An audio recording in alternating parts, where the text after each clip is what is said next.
Bəzən soruşurlar ki, görəsən bu mahnı, bu avaz, bu şərqi nə vaxt yazılıb? Kim yazıb?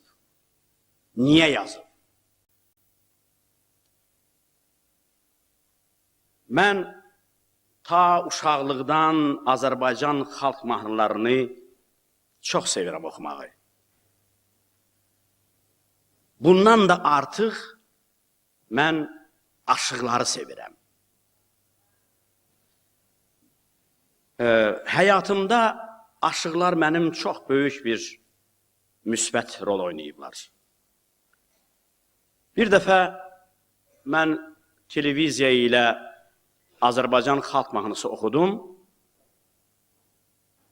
Yar bizə qonaq gələcək.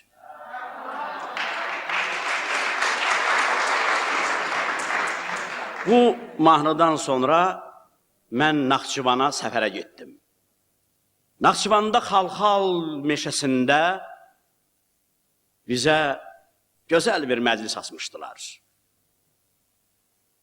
O gün olsun ki, siz də gələsiniz, biz də sizin üçün o gözəl məclisdən açaq.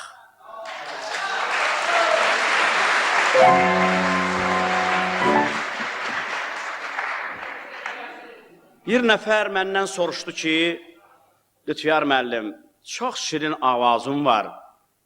Ancaq hərdən birdən elə mahnılar oxuyursan ki, onu başa düşə bilmirəm, anlamıram ki, orada nə demək istəyirsən. Dedim, məsələn, nəyi? Dedi, yar bizə qonaq gələcək.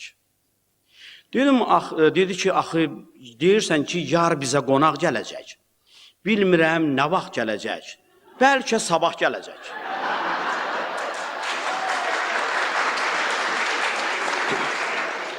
Dedim, mənim əzizim, mənim iki gözüm elə o mahnını səndən ötəri yazıblar. Dedi, niyə? Dedim, çünki 170 il, o vaxtı 150 il idi. 150 il bundan əvvəl, bundan qabaq. Arazın o tayı bu tayından ayrı düşəndə o sözü deyiblər. İki yerə bölünəndə bir xalq o sözü deyiblər. Çünki o sözdə böyük bir məna var. O sözdə böyük bir hikmət var. Onu gərək dərk edəsən.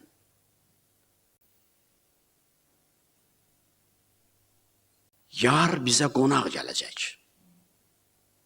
Yəni, mənim xalqım birləşəcək. Amma bilmirəm, nə vaxt birləşəcək. Bəlkə sabah birləşəcək.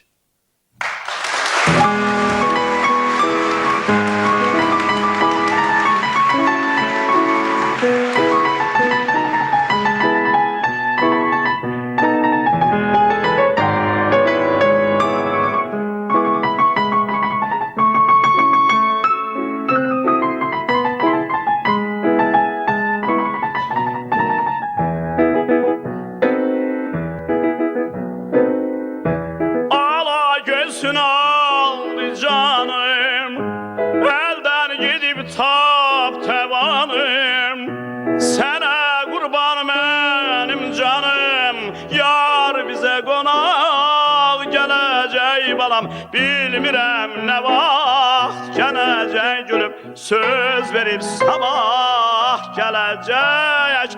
Yar bizə qonaq gələcək balam, bilmirəm nə vaxt gələcək gülüm, bəlkə də sabah gələcək.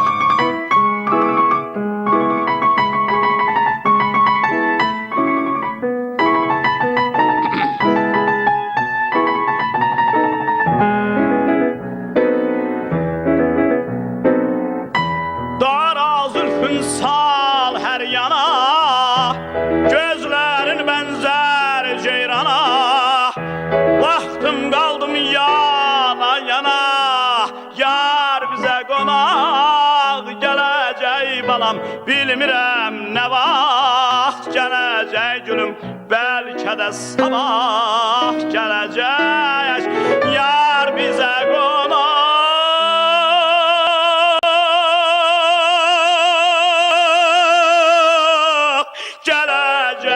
balam, bilmirəm nə vaxt gələcək günüm.